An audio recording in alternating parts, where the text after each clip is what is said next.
So I've been stepping on the in-body scanner for the last 6 months or so now, and it's really fascinating to see when the readings come out and it shows your muscle mass, your bone density, your body fat, your visceral fat. So you can actually see what's going on with, in your body, how your body composition and how you are responding. The in-body scanner is quite a professional device, and it's used in many health and fitness outlets and considered a professional device. So that's what most fitness outlets use, is the in-body scanner. Of course, if you want something more thorough, from your doctor's, maybe a DEXA scan or something like that. I might go and do that anyway a bit later, just for information. But the in-body scan is considered a professional device in health and fitness outlets, and I'm going to share all my readings with you because it's quite interesting. The in-body scan, let me tell you a little bit about it. It's a professional grade body composition analysis device. That's a tongue twister, isn't it? It measures body composition, including muscle mass, body fat, visceral fat, that's the one that's around your organs, we don't want that one, and hydration levels. It gives a much cleaner picture of health than body weight alone, so we know that. It's considered one of the most advanced and reliable body composition tools available outside the DEXA scan. So it is a professional device used in many health and fitness outlets, and I just wanted to step on it and share my results with you. So I won't be able to show you here, like, because my phone is my camera. So I'm going to load the pictures up and send you those results, and you'll see them on this page.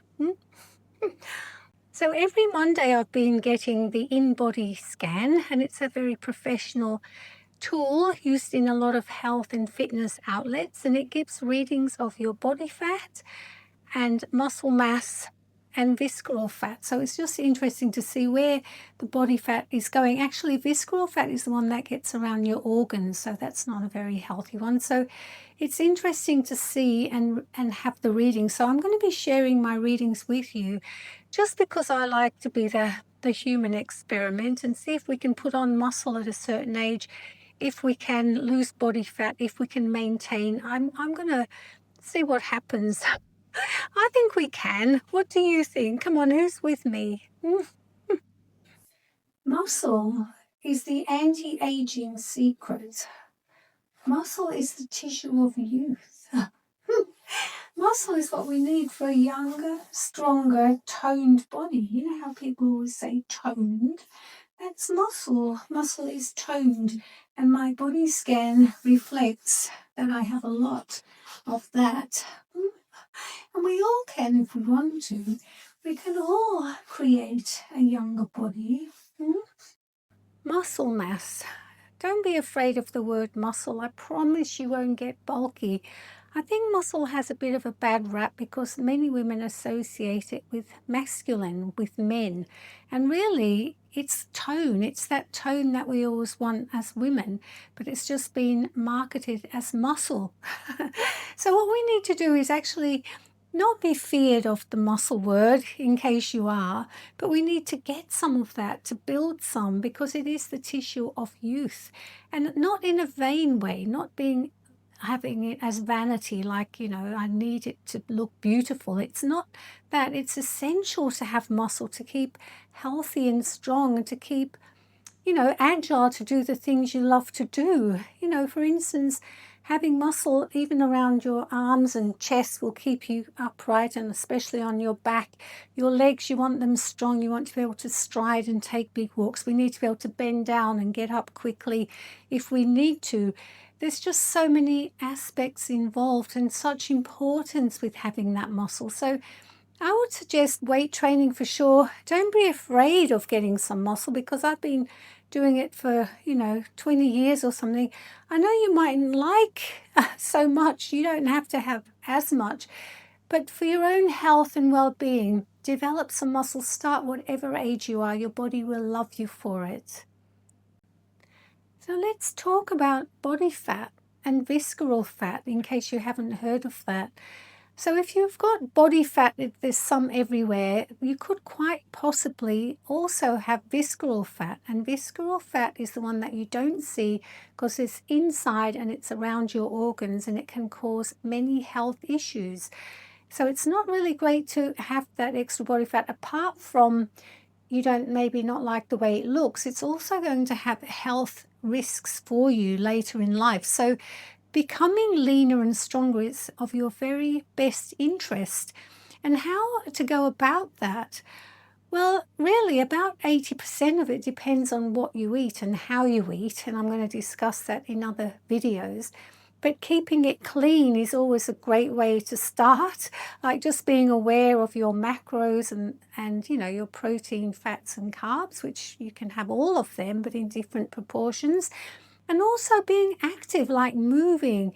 I would suggest if anyone wants to lose weight and change their body shape completely, learn how to lift, and I can go through all this with you on this channel, which I will, but develop some of that lean body tissue.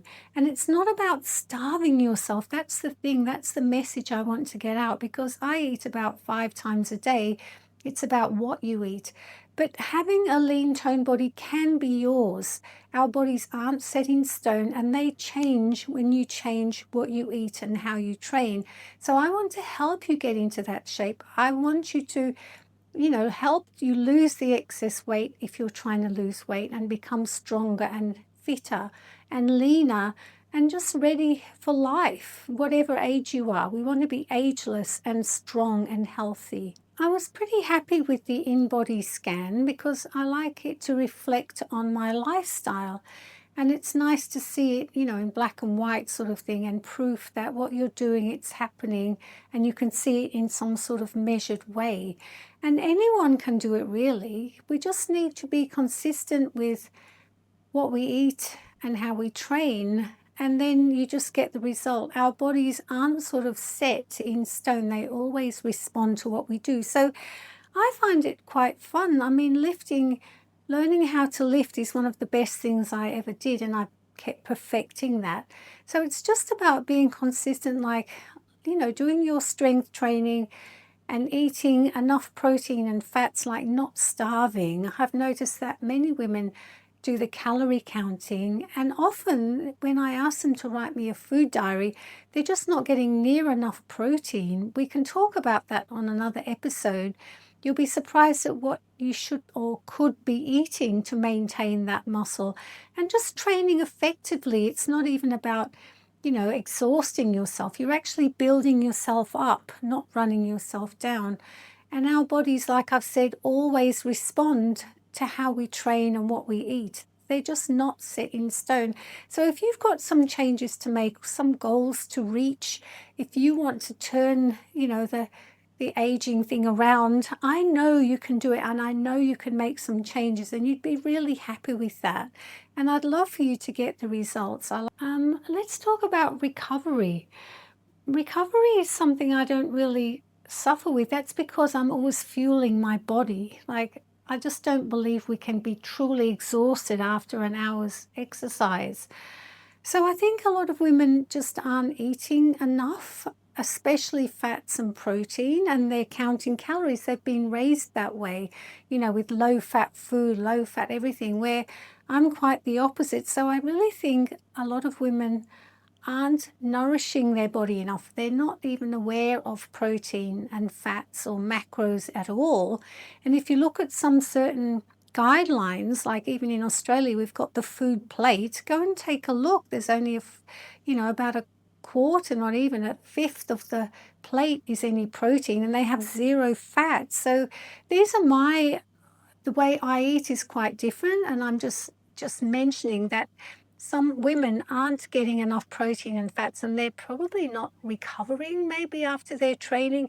And also, if you're training effectively, like prioritize weights. I say to all of my clients, like, if they enjoy running, fair enough if you want to do it after, but weight training will be the one that changes your body shape and health. So as a personal trainer, I've noticed that many women especially just don't eat enough. And it's funny, isn't it, to say, because they think with not eating they're going to lose weight and look a certain way, but it's actually works against you because you end up with no energy, and that doesn't give you energy to train, and then you end up snacking maybe on the wrong things, where you've got to sort of plan a little bit. It doesn't have to be fancy food, but making sure you're having enough protein and fats is vital, even for losing weight and keeping the weight off and staying strong and satiated, because you're always feeling energized. Satiated means full, you're not starving. You know, that feeling when your stomach's rumbling or whatever, your blood sugar levels are down. Keep the energy levels up by having food that digests slowly, like protein and fats. And just many women are not aware of that. And even if you look at things like the dietary guidelines, even the Australian dietary guidelines suggest, I think it's about 48 or something grams of protein a day, which isn't even enough to build and maintain muscle. So be aware of putting that nourishing food into your body. It's, you know, just like mainly making sure you're getting enough protein. I have to eat about 5 times a day. And then you don't feel exhausted all the time. You're strong enough to train and you're in control of what you're eating. You'll probably find once you start training and leading a healthy lifestyle that it's easier to sleep as well, because you feel like you've expended some energy, and you're, you know, if you're eating clean, you don't have stomach issues, and it's really nice to feel like that. For myself, I train 4 times a week, but usually I'm active in the day, even with clients, and picking up weights and giving it to them and putting them back and whatever. So I don't think we can, or very rarely we'd find someone that over exercises, but keeping it to just 4 sessions a week maximum should be fine, and going for some walks and, you know, making sure you nourish your body enough. It's a pretty nice lifestyle, really, and you'll find that your sleeping might improve as well. So yes, I hope you enjoy it and really embrace the healthy lifestyle, because your body's going to love you for it. So yeah, rest days are good, of course. Rest and recover and don't feel guilty, and just eat, you know, making sure you're eating clean, enough protein and fat to allow yourself to recover. And then you can just, you know, train for your 4 or 5 days a week, whatever you like doing. Probably weights 3 or 4 times and a couple of walks in the week should be suffice, and eating clean and sleep. Yes, it's important to get some sleep. You'll probably find that you'll sleep better from training and eating clean, because you don't, you know, have gut issues or whatever when that food's clean, and when you've expelled some energy, you'll sleep even better. Isn't that good? What changed with age? Who sent me that question? Well, what changed for me is I became healthier and stronger than I was when I was in my 40s. I didn't discover weight training until my late 40s. And at the time, I was, you know, becoming weaker and unhealthy because I didn't know how to train and anything about macros, as far as, you know, that we need protein and fat. So what happened to me was, I feel like I discovered a whole new world that would keep me stronger and put me in better shape than when I was in my 40s. And that was sort of a relief to know that you can reverse the clock in a way and say, so are there any measurements you'd like to improve on? Have you got a tracker or something that you're following? Do you have a body scanner there? Maybe you could share some of your journey with me. I'd love to hear what you're up to and if I can help. Don't be shy.